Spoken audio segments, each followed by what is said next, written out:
The future of oil could be bright, is it? Or are we going to be all in a lot of trouble? That's what we're going to be talking about today, because the petrodollar system is probably going to fall apart just in the next few years, but we're going to be here front seat to pay attention to it. Thank you very much for following me. My name is David Ruff. I live in Toronto, Canada, and this story affects everybody. Remember, the world is kind of basic. Humans are kind of basic. We need shelter, we need food, we need water, we need our families, we need some love and attention from people. We don't need a lot of stuff, but here's the thing: energy is the economy. Just follow energy, whatever kind of energy it is. Now, where has energy typically come from? It's always come from fossil fuels, just in our lifetimes. But before that, there was a lot of other inventions that came, like steam trains, coal, and so forth. And every single time that we have an energy revolution where energy becomes more abundant and becomes cheaper, we have all kinds of technological revolutions, and the quality of life of people on Earth goes up. So we do need more energy consistently, but the question is where does that energy come from? So in our lifetimes, fossil fuels, that dinosaur juice, which is packed with energy, has been the thing that we have been using. But that carbon release into the atmosphere has been giving havoc to all kinds of things. Now, there's an interesting history that started in the 70s that I want to review with you, because that agreement that was made in the 70s has huge implications for where we're heading right now. All right, let's take a look at a couple of charts, you guys. We're going to dive right in. Right, first of all, is the Strategic Petroleum Reserve. Now, what is a Strategic Petroleum Reserve? We can see that this Strategic Petroleum Reserve was set up as an emergency stockpile. Notice those words: emergency stockpile. And this is off of Wikipedia. Underground tanks in Louisiana and Texas with a capacity of 714 million barrels. Okay, that's a lot. They started this reserve in 1975 to mitigate future supply disruptions. I need you to understand the wording that is here, right? Emergency stockpile, number one, 714 million barrels. And it was here for supply disruptions, if there was any, because this is after the oil embargo in the 70s that brought the United States to their knees. All right, let's look back then at the chart. You're telling me today, David, it's 399 million barrels.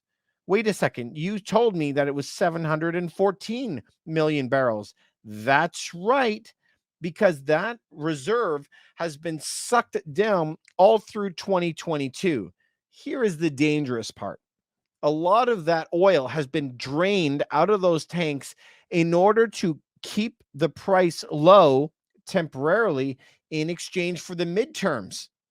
They're buying votes with cheaper gas. It kind of rubs me the wrong way that we're burning through emergency reserves for political gain. What do you think? Do you think that's cool or not cool? I think it leaves you vulnerable in the future.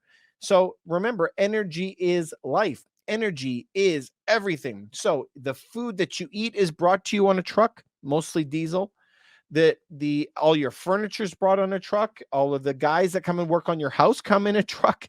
All the people that built your house, all the material has to come on a truck. Everything is powered through some kind of fossil fuel, gasoline, but diesel is really the gas of engines. And we see now the U.S. is down to 25 days on reserve.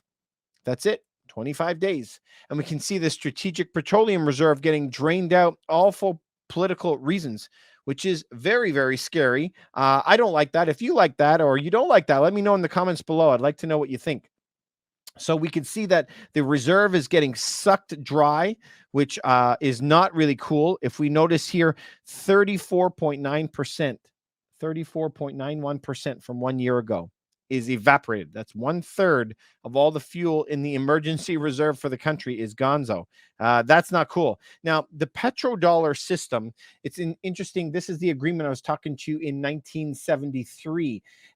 If you take a look at this right here, the petrodollar history stems from the Soviet Union's breakdown, 91. The U.S. is the only superpower. Yes. It emerged in 1973 when the U.S. agreed to offer armed protection to Saudi Arabia. Please remember that. They offered armed protection to Saudi Arabia provide weaponry, and an agreement involving the overall sale of oil in US dollars, not for just Saudi Arabia, but for OPEC. Saudi Arabia would recycle the surplus dollars into the American economy system using US Treasury bills and bonds. By 1975, all OPEC members embraced the petrocurrency agreement and consented to export oil in US dollars. So please notice what that is. This is very important to unpack, you guys.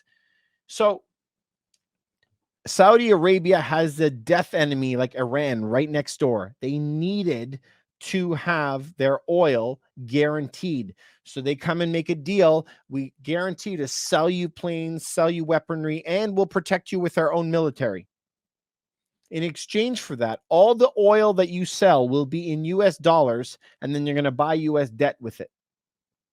This is the way the United States have been able to export their inflation for 5 decades.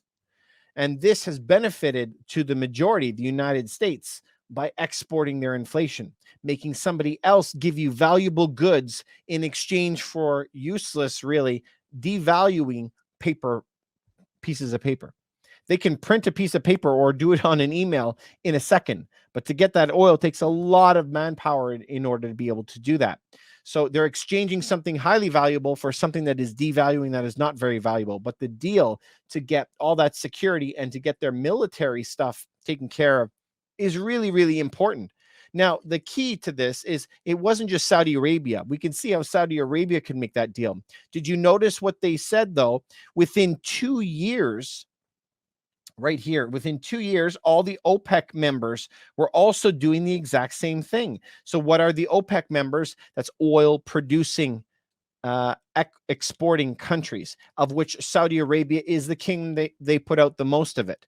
So they were able to get all of the oil producing together, kind of like a cartel, telling everyone what the universal prices were. They're going to meet up whatever. I think they meet in Switzerland.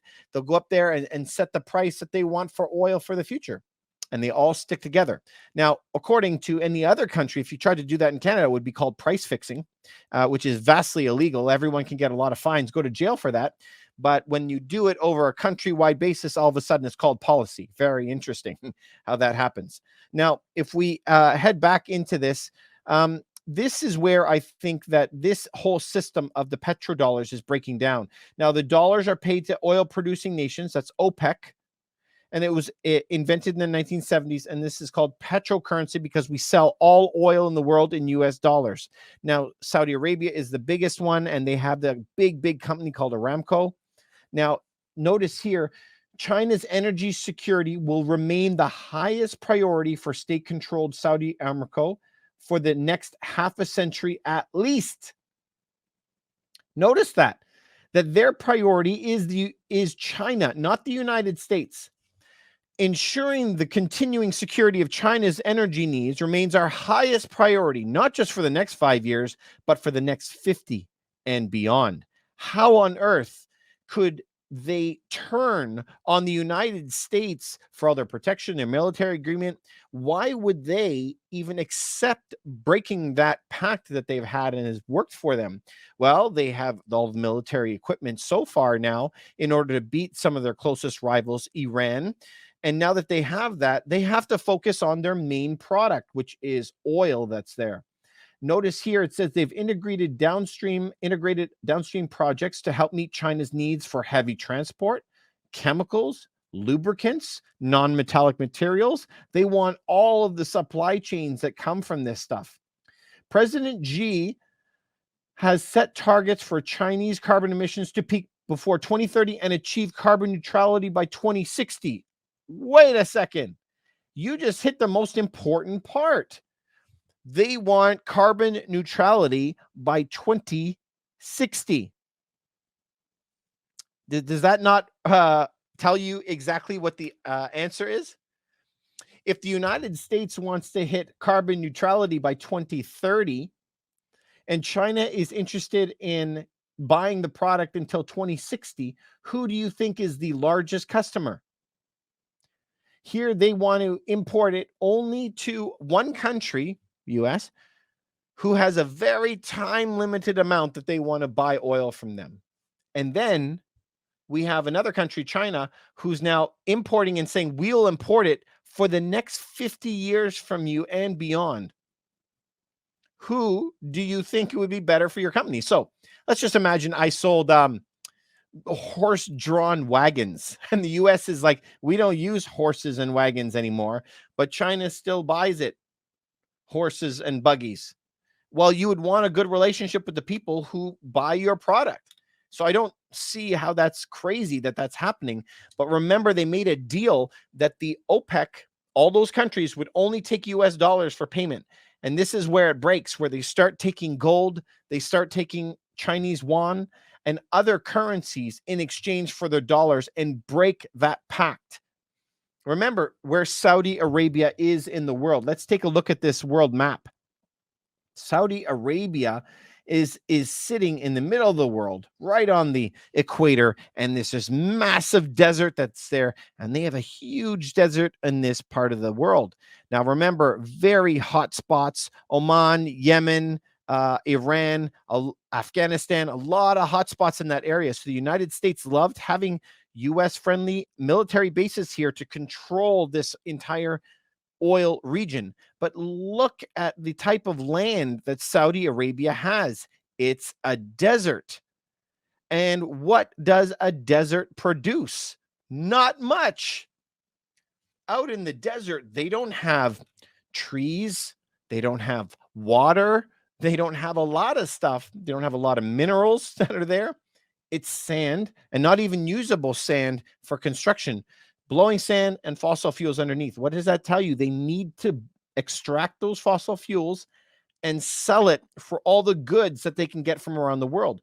Where else are they going to get timber or cement manufacturing, or where are they going to get the stuff that they need? They have to sell the products that they have there, which is all their lubricants and all the supply chains that come from fossil fuels. They need that. If the world stops using fossil fuels completely, that's the end of Saudi Arabia. Why do you think they want to have a tourist destination there, build the line 160 kilometers, become a technology hub? Why did the Crown Prince want to sell Aramco and did? Why did they do that? It's because they have to get away from fossil fuels, or it's the end of their country when no one needs fossil fuels anymore. So I understand why they're latching on, why the U.S. military is not interested in policing the world anymore, pulling their entire military out. They'll leave. Saudi Arabia needs to have a supplier for the goods that they produce for their own future. So yes, they're going to be taking all these other countries' currencies, and the collapse of the petrodollar will be quite spectacular because the United States were able to enjoy a quality of life far beyond their means because they found a way to export their inflation and make other countries give them their valuable stuff that they need for useless pieces of paper that are devaluing. Ingenious system, but we're seeing the end of that, which means that the quality of life of the average American has to go down unless they find another way to get cheap energy for themselves to maintain the same quality of life. But even if that happens, we still have the monumental problem of insane debt and massive inflation. So the next 12 months is going to be very telling. And I always say the next 2 years of your life is going to dictate the next 20. Please pay attention and take care of each other. If you know one person that this could help, I'd really appreciate it if you send it their way. Please give me a thumbs up. And if you like this type of video, give me a comment below if you like this stuff. And if there's something you don't like, I'd like to know about it too. Leave a comment below. We wish you the very best, and we'll talk to you on the next video. Thanks, everyone. Thanks so much for sticking around. If you like that video, you might like this one and maybe something like that.